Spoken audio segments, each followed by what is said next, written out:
할렐루야. 우리 좌우에 계시는 성도님들과 인사하겠습니다. 잘 오셨습니다. 네.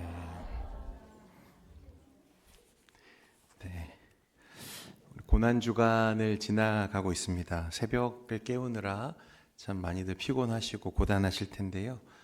그래도 오늘 이렇게 예배를 사모하고 또 말씀을 사모하고 또 오신 여러분들 주님의 이름으로 축복합니다. 오늘 천사, 귀신, 사탄에 대하여라는 제목으로 말씀을 좀 나누려고 하는데요. 우리가 살아가는 지금 이 세상은 여러분 눈에 보이는 것이 전부가 아니죠.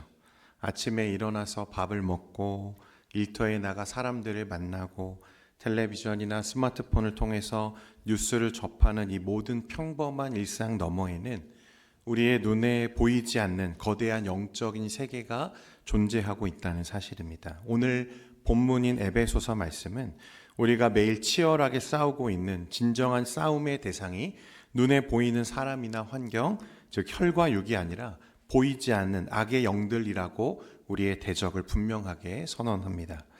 그런데 안타깝게도 많은 현대인들, 심지어 교회를 다니는 성도들조차도 이 영적인 세계에 대해서 두 가지 극단적인 오해에 빠지는 경우가 종종 있습니다.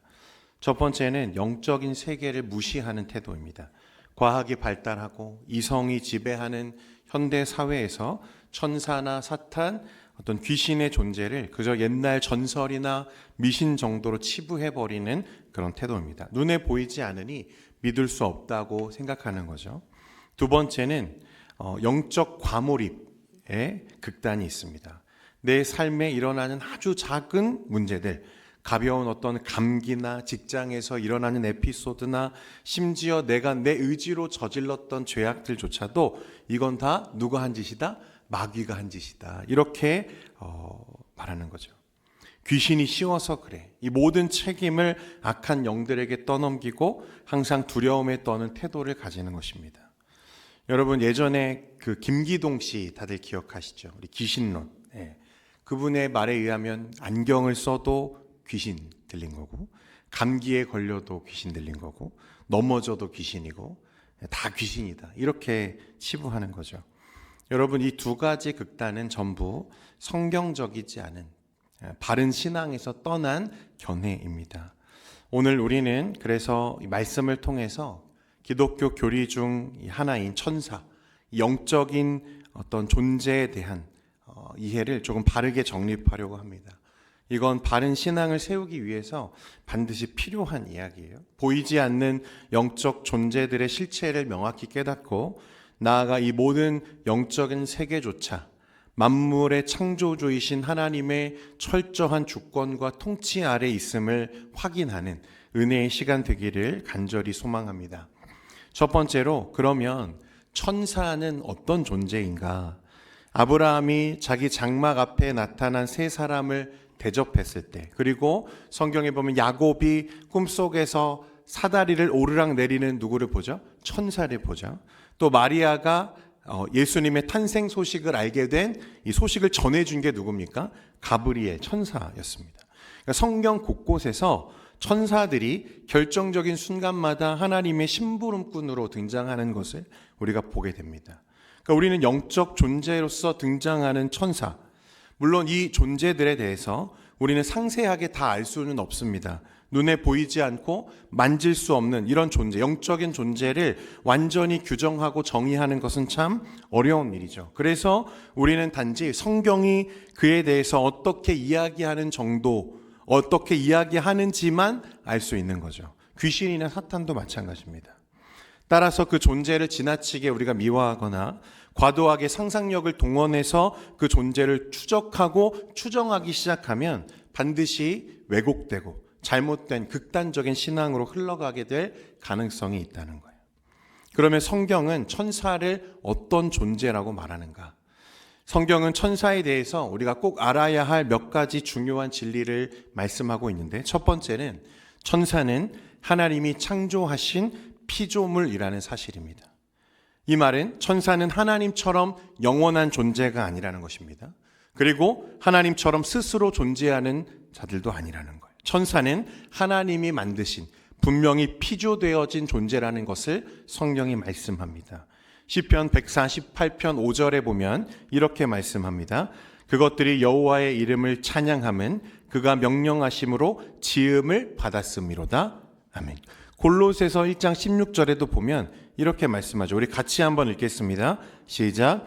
만물이 그에게서 창조되되 하늘과 땅에서 보이는 것들과 보이지 않는 것들과 혹은 왕권들이나 주권들이나 통치자들이나 권세들이나 그를 위하여 창조되었고. 아멘. 바울은 만물이 그에게서 창조되었다고 우리에게 말씀합니다. 하늘과 땅에 보이는 것들과 또 무엇을 창조하셨다고 말씀하죠? 보이지 않는 것들이 하나님의 영광을 위해 창조되었다고 말씀해요. 그러니까 이 보이지 않는 것들 중에 누가 있습니까? 천사도 있는 거예요. 여러분, 이 사실은 정말 중요한 거예요. 우리가 하나님에 대해서 이야기할 때 하나님은 어떤 분이라고 얘기했죠? 하나님은 스스로 계시는 분이다. 모든 피조물의 근원이시고 모든 만물을 규정하시는 기준이 하나님이심을 우리가 얘기했습니다. 그렇게 말하면서 동시에 무엇을 우리가 확인했냐면, 그렇기 때문에 하나님은 스스로 계시고 모든 만물을 창조하신 기준이요, 근원이시기 때문에 그분만이 우리의 경배의 대상이 된다는 거예요. 따라서 천사가 하나님의 피조되어진 피조물이라는 것은 그가 아무리 아름답고 아무리 뛰어나도 그가 경배의 대상은 아니라는 것을 우리에게 말씀하는 것입니다. 천사도 하나님께 철저히 종속되어진 피조물에 불과하다는 사실을 말씀하고 있다는 거예요. 여러분, 이 부분은요, 기독교 역사 속에서 굉장히 큰 문제가 되었던 적이 실제로 있습니다. 사람들은 눈에 보이지 않는 이 영적인 존재를, 이 천사를 지나치게 미화하고 신비하게 여기다 보니까 선을 자꾸 넘어가는 거예요. 방금 우리가 골로새서 1장 16절 말씀을 읽었는데, 바울은 왜 골로새 교회에 편지를 보내면서 보이지 않는 천사들도 다 창조되어진 피조물이라 그렇게 강조했을까? 그것은 당시 이 교회 안에 천사 숭배라고 하는 잘못된 신앙이 유행하고 있었기 때문에 그렇습니다. 골로새서 2장 18절에 보면 바울이 이런 경고를 했어요. 아무도 꾸며낸 겸손과 천사 숭배를 이유로 너희를 정죄하지 못하게 하라. 그가 그 본 것에 의지하여 그 육신의 생각을 따라 헛되이 가장하고. 당시 사람들이 어떤 주장을 했냐면, 거룩하시고 높으신 하나님께 우리가 어떻게 감히 직접 나아갈 수 있습니까? 우리를 돕는 천사들에게 기도하고 천사들을 통해 나아가야 한다고 말하는 자들이 있었다는 거예요. 그러면서 자기가 기도하다가 천사를 보았네, 천사의 음성을 들었네 하면서 영적인 교만에 빠지고 급기야 예수님보다 천사를 더 의지하고 숭배하는 자들까지 나타났다는 것입니다. 여러분, 그런 실수가 교회에만 있었던 것도 아니고요, 위대한 사도도 그런 실수를 합니다. 요한계시록 22장에 보면 요한 사도가 이제 성령의 이끌림을 따라서 하나님의 놀라운 환상을 보죠. 그때 자기에게 환상을 보여준 천사의 모습이 너무나 압도적이고 눈부시게 영광스러웠습니다. 그래서 요한 자신도 모르게 어떻게 하려고 하죠? 그 천사 앞에 엎드려 그를 경배하려고 했다는 거예요. 그런데 천사가 어떻게 반응합니까? 화들짝 놀라며 요한을 말립니다. 22장 9절에 보면요, 나는 너와 내 형제 선지자들과 같은 하나님을 섬기는 종이다. 함께 된 종이니 그리하지 말고 오직 하나님께 경배하라 라고 말씀합니다. 요한아, 이러지 말아라. 나도 너랑 똑같은 하나님을 섬기는 심부름꾼일 뿐이다. 종일 뿐이다. 경배는 오직 누구에게 해라? 하나님께만 하라고 말씀하는 거예요. 여러분, 오늘날에도 마찬가지입니다. 요즘 서점이나 인터넷을 보면요, 수호 천사를 부르는 법, 천사와 대화하는 타로 카드, 뉴 에이지, 이런 것들이 사람들을 얼마나 미혹하고 있는지 몰라요. 심지어 교회 안에서도 예수 그리스도의 십자가 은혜보다 기도를 통해 천사를 보았다는 식의 신비로운 체험을 극단적으로 쫓아다니는 사람들이 여전히 있다는 것입니다. 성도 여러분, 천사는 참으로 놀랍고 신비로운 존재인 건 맞지만 우리의 기도를 듣는 존재는 아닙니다. 우리의 영광과 우리의 경배를 받아야 하는 존재는 아니라는 거예요. 천사는 우리와 함께 하나님을 예배하는 피조물이고 하나님의 백성인 우리를 돕기 위해 보냄받은 섬기는 영일 뿐이라는 것입니다. 우리의 경배와 찬양과 기도를 받으실 분은 오직 성부, 성자, 성령, 삼위일체 하나님 한 분뿐임을 굳게 믿으시기를 바랍니다. 두 번째로 천사는 육체가 없는 영적인 존재입니다. 사람들은 천사를 날개를 달고 날아다니는 이 큐피트 같은 아기처럼 생각하기도 하고 어떤 조각 같은 외모의 육체적 존재를 떠올리는데요. 사실 그들의 근본, 본질은 영적인 존재라는 거예요. 히브리서 1장 14절 말씀 같이 한번 읽겠습니다. 히브리서 1장 14절입니다. 시작. 모든 천사들은 섬기는 영으로서 구원받을 상속자들을 아멘. 말씀은 천사를 섬기는 영이라고 말합니다. 영적인 존재이기 때문에 그들은 보통 우리 눈에 보입니까? 안 보입니까? 보이지 않죠. 만질 수 없다는 거예요. 누가복음 24장에서 부활하신 예수님께서 제자들에게 나타나셨을 때 영은 살과 뼈가 없으되 나는 있느니라 라고 말씀하시죠. 그러니까 영적인 존재인 천사는 살도 없고 뼈도 없고 그렇기 때문에 물리적인 제약을 받는 존재는 아니라는 것입니다. 영이라는 거예요. 물론 하나님의 특별한 목적이 있을 때 천사들이 그 일을 수행하기 위해서 사람의 눈에 보이도록 사람의 형상을 입게 하시기도 합니다만 그건 일시적이고 임시적인 모습일 뿐이고 그들의 본질은 보이지 않는 영적인 존재라는 거예요. 그래서 우리는 눈에 보이지 않는다고 해서 그들이 없다고 생각해서도 안 된다는 것입니다. 세 번째로 천사는 도덕적 판단력과 높은 지력을 가진 인격적 존재라고 성경은 말씀합니다. 감정이 없는 로봇이나 기계적인 어떤 에너지를 말하는 게 아니에요. 그들은 생각하고 판단하고 하나님을 뜨겁게 사랑하는 인격적 존재입니다. 그래서 베드로전서 1장 12절에 보면요. 복음의 신비에 대해서 이야기하면서 사도가 말하기를 천사들도 살펴보기를 원하는 것이니라 라는 말씀을 합니다. 이 말은 천사들은 지적인 호기심이 있어요. 하나님의 구원 계획을 깊이 연구하며 감탄하기도 합니다. 천사들은 기뻐할 줄 알고 슬퍼할 줄 아는 인격적인 존재라는 거예요. 그들은 아주 높은 지력을 가지고 있어서 인간보다 훨씬 더 깊이 하나님의 지혜를 이해하고 순종하는 자들입니다. 그래서 여러분, 야곱이 베델에서 이제 하나님의 환상을 보죠. 하늘에 닿은 사닥다리에서 천사들이 오르락 내리락 하는 것을 그가 보았다고 말씀이 기록합니다. 이 한 저명한 성경학자가 이 장면을 어떻게 해석하냐면 하나님이 귀히 여기시는, 하나님이 기대하시는 언약적 존재인 야곱을 보기 위해서 천사들이 앞다투어 호들갑을 떨며 설왕설래했다, 이렇게 해석하기도 했습니다.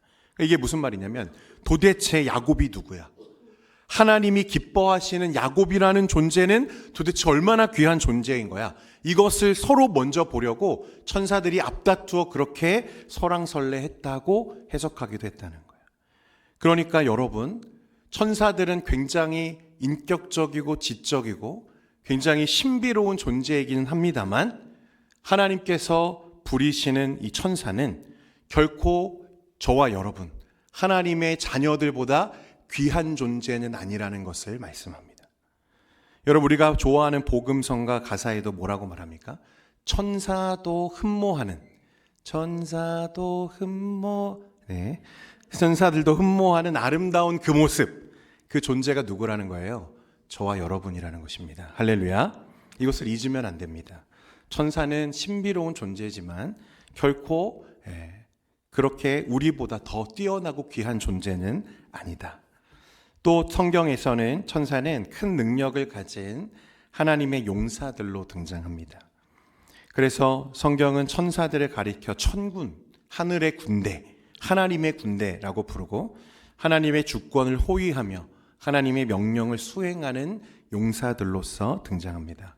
마지막으로 천사들은 하나님의 명령을 따라 하나님의 백성들을 섬기고 하나님을 예배하는 자들이죠. 시편 91편 11절 말씀 우리 같이 한번 읽겠습니다. 시작.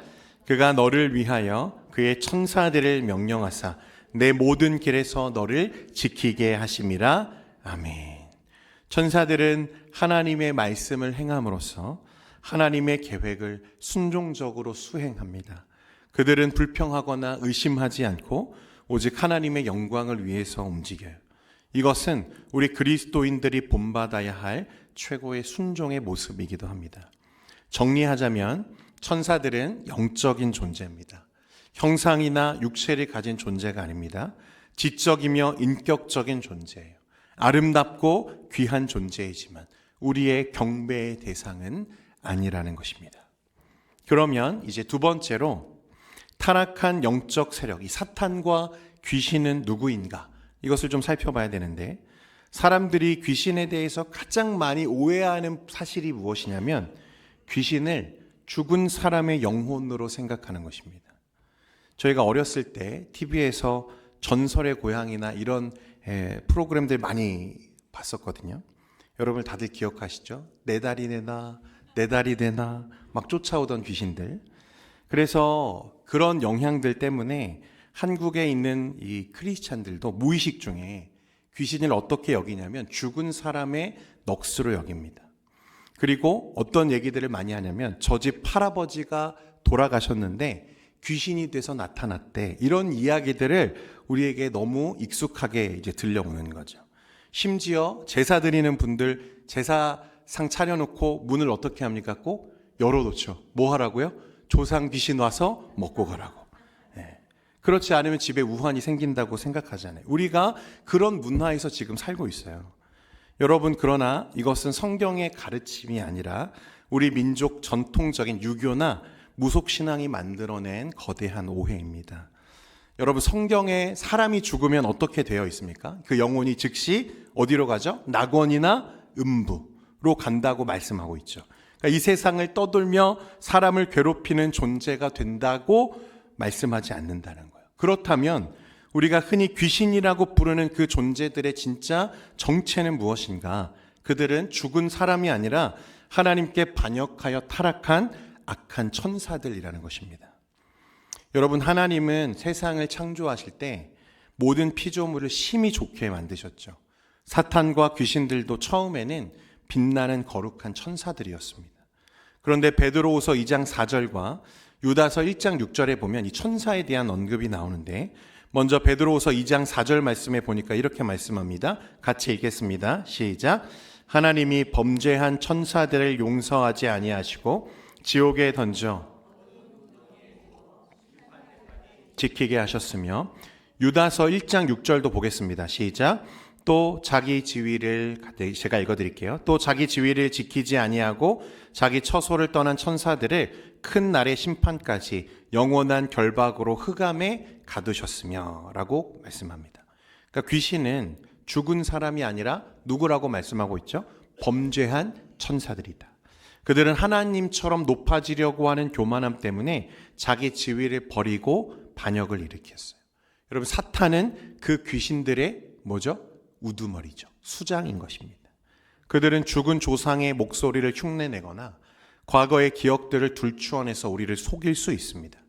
우리가 조상 귀신이라고 착각하게 만들어서 하나님이 아닌 헛된 것을 두려워하게 만드는 것이 그들의 전략이라는 거예요. 그래서 사탄과 귀신들이 이 땅에서 하는 일은 아주 명확합니다. 무엇이냐면 하나님과 우리 사이를 이간질하고 파멸시키는 거예요. 요한복음 8장 44절에 너희는 너희 아비 마귀에게서 났으니 너희 아비의 욕심대로 너희도 행하고자 하느니라. 그는 처음부터 살인한 자요 진리가 그 속에 없으므로 진리에 서지 못하고 거짓을 말할 때마다 제 것으로 말하나니 이는 그가 거짓말쟁이요 거짓의 아비가 되었음이라 라고 말씀합니다. 그래서 사탄은, 마귀는 마치 굶주린 사자처럼 우리 주변을 늘 맴돌죠. 그래서 우리를 집어삼키기 위해서 온갖 유혹과 거짓말을 던집니다. 그래서 성경은 사탄을 우는 사자와 같다고 그렇게 표현하는 거예요. 형제 자매를 향한 까닭 없는 미움들, 공동체를 깨트리는 비방들, 그리고 나는 안 돼 라고 하는 이 스스로를 저주하게 만드는 마음들, 이 모든 것 이면에는, 그러니까 우리를 무너뜨려서 누구와 멀어지게 하려는, 하나님과 멀어지게 하려고 하는 이 악한 영들의 교묘한 심리전이 있다는 것을 깨달아야 된다고 말씀하고 있다는 거예요. 그러나 여러분, 우리가 분명히 해야 할 사실 하나는, 사탄과 마귀가 지혜롭고 집요하고 강하지만 그렇다고 해서 하나님을 대적할 수 있는 그런 존재는 아니라는 것입니다. 귀신도 사탄도 실제로는 하나님의 통제 아래에 있는 피조물이라고 말씀해요. 야고보서 4장 7절에 보면 그런즉 너희는 하나님께 복종할지어다 마귀를 대적하라 그리하면 너희를 피하리라 라고 했습니다. 그러니까 귀신은 우리가 알고 있는 것처럼 무슨 퇴마사를 불러서 쫓아내야 되는 그런 존재가 아닙니다. 우리가 하나님께 온전히 복종하고 예수 그리스도의 이름으로 대적할 때 그들은 한 길로 왔다가 몇 길로 도망갑니까? 7길로 도망간다고 말씀해요. 왜냐하면 그들은 이미 십자가에서 패배한 패잔병들이기 때문에 그렇습니다. 성도 여러분, 그러므로 귀신의 존재나 장난에 떨거나 두려워할 필요가 있습니까? 없습니까? 전혀 없습니다. 여러분 잠 주무시다가요 가끔 악몽 꾸시죠? 귀신 나오고 막 꿈자리가 뒤숭숭하고 여러분 두려워할 필요가 있다 없다? 전혀 없다는 거예요. 그것으로 인해서 내가 오늘 나에게 무슨 안 좋은 일이 생길까? 그런 생각을 가질 필요가 없다는 것입니다. 그 죽은 영혼은 우리에게 해를 끼칠 수가 없다는 거예요. 우리가 경계할 것은 그런 미신적인 것들이 아니라 타락한 이 사탄의 거짓을 경계해야 되는 것입니다. 그 거짓과 유혹에 넘어져서 하나님과 멀어지는 것을 우리가 경계해야 된다는 거예요. 여러분 욥기에 보면 사탄이 이제 욥을 시험하려고 할 때 누구의 허락을 받습니까? 누구의 허락을 받아요? 하나님의 허락을 받아요. 그러니까 하나님이 허용하지 않으시면 사탄도 그 백성에게 위해를 가할 수 있어요? 없어요? 없다고 말씀하는 거예요. 그래서 종교개혁자 마틴 루터가 사탄을 뭐라고 말했냐면 사탄은 하나님의 사냥개다 이렇게 말했습니다. 여러분 사냥개가 굉장히 사납잖아요. 아무리 사나워도 그런데 막 짖고 달려들어도 주인이 목줄을 꽉 쥐고 있으면 어떻게 되죠? 아무것도 할 수 없는 거예요. 꼼짝 못하는 거죠. 사탄의 활동 범위와 생사 여탈 권한은 모두 누구의 손에 있습니까? 하나님의 손에 있는 줄 믿으시기를 바랍니다. 그들은 결코 하나님의 허락된 범위를 벗어날 수 있는 그런 능력의 존재가 아니라는 거예요. 그리고 여러분 우리가 반드시 기억해야 될 것은요. 사탄은 또한 미래를 읽어내는 전지한 예언자가 아니라는 것입니다. 이사야 46장 10절 말씀 우리 같이 한번 읽겠습니다. 이사야 46장 10절입니다. 시작. 내가 시초부터 종말을 알리며 아직 이루지 아니한 일을 옛적부터 보이고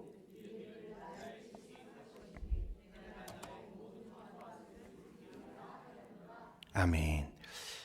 여러분 성경에 보면 미래는 우리에게 아직 오지 않은 시간은 누구의 영역이라고 말씀합니까? 창조주 하나님의 영역이라고 말씀하고 있어요. 귀신들은 단지 우리가 평소에 하는 말, 행동, 습관들을 수천 년 이상 관찰해온 베테랑 관찰자일 뿐입니다. 그래서 누구에 대해서 잘 알죠? 사람에 대해서 그들이 너무 잘 알아요. 오랫동안 관찰해 왔거든요. 그들이 무엇을 원하는지, 무엇에 약한지 누구보다 잘 안다는 말입니다. 그래서 우리의 과거와 행동 그 패턴을 분석해서 그럴싸한 거짓말을 던지며 마치 우리의 미래를 아는 것처럼 우리의 내일을 그들이 결정할 수 있는 것처럼 꾸며내지만 그것은 사실이 아니라는 거예요. 그건 예언이 아니라 추측일 뿐이라는 것입니다. 여러분 그래서 사람들이 어디에 잘 가죠? 전보로 자주 다니잖아요. 그렇죠?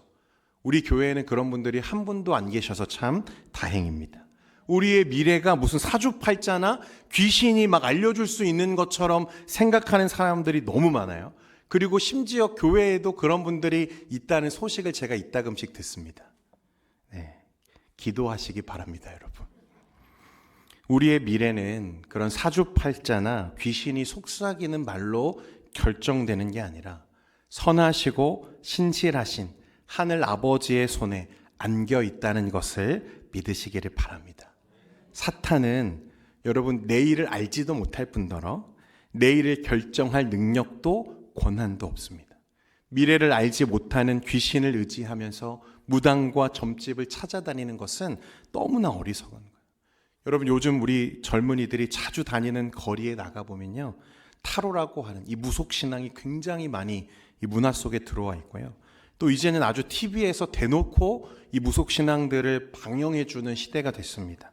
막 나와가지고 무당들이 누가 진짜 무당인지를 막 찾아내는 프로그램들을 하더라고요. 여러분 사탄은 여러분의 내일을 결정할 능력이 단 1%도 없습니다. 그렇기 때문에 우리가 여러분 마귀를 그렇게 두려워할 필요도 없고, 그렇기 때문에 또한 우리가 마귀 때문이야, 사탄 때문이야, 그렇게 변명하는 것도 하나님 앞에서는 통하지 않는다는 것을 깨달아야 된다는 거예요. 그래서 우리의 모든 영적인 책임을 이 사탄들, 마귀에게 떠넘기려고 하는 회피도 여러분 우리가 피해야 할 영적인 함정입니다. 그래서 성경의 가룟 유다를 보면 우리가 새벽에도 말씀을 나누었지만 사탄이 그에게 무엇을 넣어주었냐면 예수를 팔려고 하는 생각을 넣었다고 말씀하잖아요.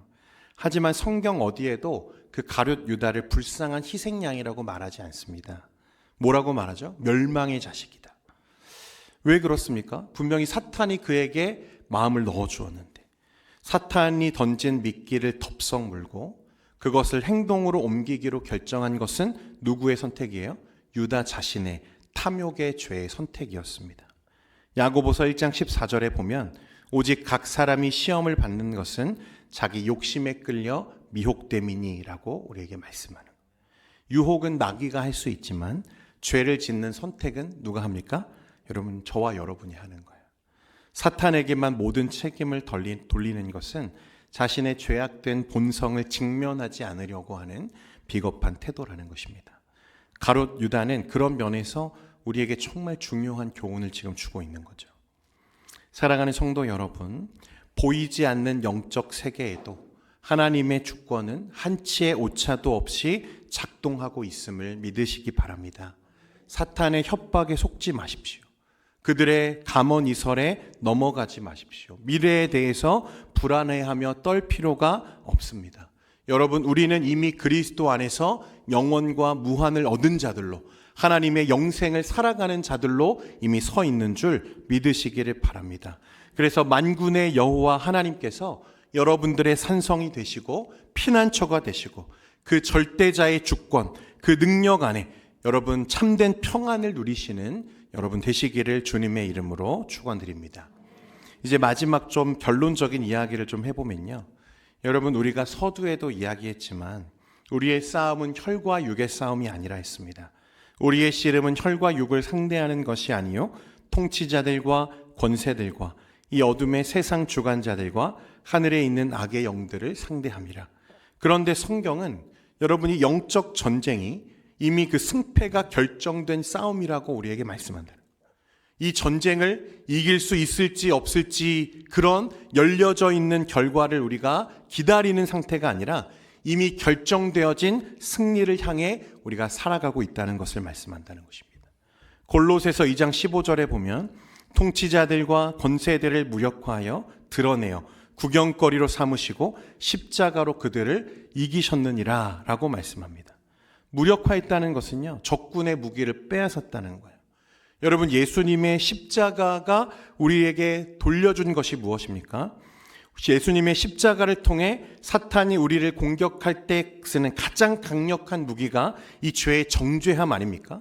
그런데 더 이상 이 십자가로 인해서 우리를 정죄할 수 없게 되었다고 말하는 거예요. 왜냐하면 누가 우리의 죄값을 대신 지불하셨어요? 예수 그리스도께서 십자가 위에서 저와 여러분이 지불해야 할 모든 죄의 대가를 이미 지불하셨기 때문에 그렇습니다. 마귀는 이미 십자가에서 치명상을 입었다는 거예요. 그러므로 우리의 싸움은 이기기 위해서 발버둥 치는 싸움이 아닙니다. 이미 이겨놓은 싸움, 즉 승리의 깃발을 꽂으러 여러분 우리가 전진하는 싸움을 지금 싸우고 있다는 거예요. 우리는 종종 사탄의 유혹과 공격이 너무 거세 보여서 마치 우리가 지고 있는 것처럼 느껴지고 사탄을 두려워하고 세상 앞에 움츠려질 때가 있잖아요. 그런데 영적인 실제는 그렇지 않다는 것입니다. 에베소서 6장에 보면 마귀의 간계를 능히 대적하기 위하여 하나님의 전신갑주를 입으라고 말씀하고, 또 같은 말씀에 보면 구원의 투구와 성령의 검 곧 하나님의 말씀을 가지라고 우리에게 이야기합니다. 그러니까 사탄은 거짓으로 오지만 우리는 무엇을? 진리의 허리띠를 띠고, 사탄은 정죄라는 카드를 꺼내들지만 우리는 의의 호심경을 붙이고 특히 성령의 검인 하나님의 말씀으로 그 사탄과 대적하며 승리를 향해 오늘도 한 걸음씩 걸어가고 있다는 것입니다. 우리는 때로 그래서 악한 영들에게 직접 예수님의 이름으로 물러가라고 명령할 권세가 있음을 여러분 기억하시기 바랍니다. 예수의 이름 앞에서, 그 권세 앞에서 악한 영들은 한 길로 왔다가 7길로 쫓겨난다는 거예요. 왜냐하면 그 이름 뒤에는 온 우주의 주권자이신 창조주 하나님이 서 계시기 때문에 그렇습니다. 그리고 그 하나님이 지금 어디에 계십니까? 저와 여러분의 심령 안에 내주하고 계시는 줄 믿으시기를 바랍니다. 요한일서 4장 4절 말씀에 우리 같이 한번 읽겠습니다. 같이 읽습니다. 시작. 자녀들아, 너희는 하나님께 속하였고 또 그들을 이기었나니 이는 너희 안에 계신 이가 세상에 있는 이보다 크심이라. 아멘. 할렐루야. 온 우주를 창조하신 하나님과 그 성령 하나님께서 지금 저와 여러분의 심령 안에 살아계십니다. 천하를 호령하는 듯 보이는 사탄도 우리 안에 계신 성령님 앞에서는 벌벌 떠는 초라한 피조물일 뿐입니다. 호랑이를 등에 업은 강아지가 무섭지 않습니다. 만군의 여호와를 모신 우리는 세상 그 어떤 영적 세력 앞에서도 당당할 수 있다는 거예요. 말씀을 맺겠습니다. 사랑하는 성도 여러분, 오늘 우리는 영적인 세계와 그 실체, 그 모든 것을 다스리시는 하나님의 주권에 대한 이야기를 나누었습니다. 우리의 씨름은 분명 혈과 육에 속한 것은 아닙니다. 눈에 보이지 않지만 실제 하는 영적 세력과의 치열한 전쟁터 한가운데 지금 저와 여러분이 서 있습니다. 그러나 결코 겁내지 말 것은 만군의 여호와 하나님께서 모든 영적인 세계를 철저히 주관하고 계시고 거룩한 천사들을 보내어 저와 여러분을 밤낮으로 지키시며 이미 십자가 보혈로 사탄의 권세를 이기셨기 때문인 줄 믿으시기를 바랍니다. 그러므로 이 한 주간 여러분들의 삶에서 유혹과 두려움, 미움과 갈등이 찾아올 때마다 사람 앞에서 또 그런 상황 앞에서 여러분 일희일비하지 마시고 그 배후에서 우리를 넘어뜨리려고 하는 악한 영들의 그런 술책을 영적인 눈으로 분별할 수 있기를 소망합니다. 그리고 이미 승리하신 예수 그리스도의 이름, 내 안에 계신 성령의 능력을 의지하며 승리를 향해 오늘도 한 걸음 더 걸어가시는 여러분들의 복된 삶 되시기를 주님의 이름으로 축원드립니다.